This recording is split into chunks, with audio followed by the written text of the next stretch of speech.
Kate, we heard from you, or perhaps you want to lead us off with a few of your final thoughts from today's presentation.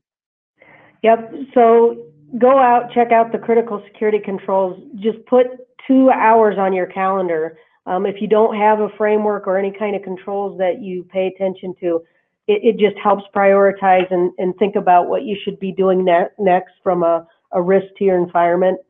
Document an incident plan. And, we didn't talk about it a lot, but in the boundary defense discussion, whenever you're starting up a new project, security by design and thinking about these controls when you're implementing something new is an incredible time and cost-effective time to do it. Thank you so much. And Jessica, some takeaways from yourself as well, please.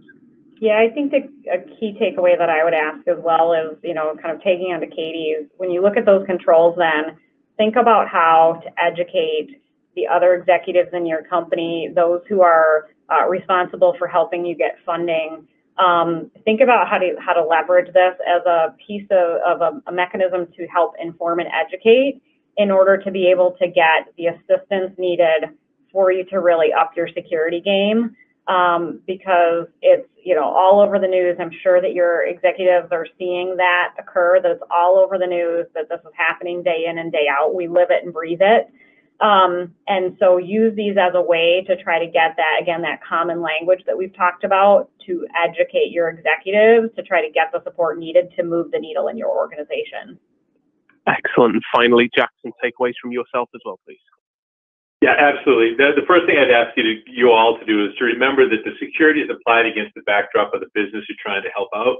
And so as you're thinking about these controls, start by understanding what the business is trying to do and getting that visibility across not just all the assets, but all the functions that they're looking for and how the business is being run.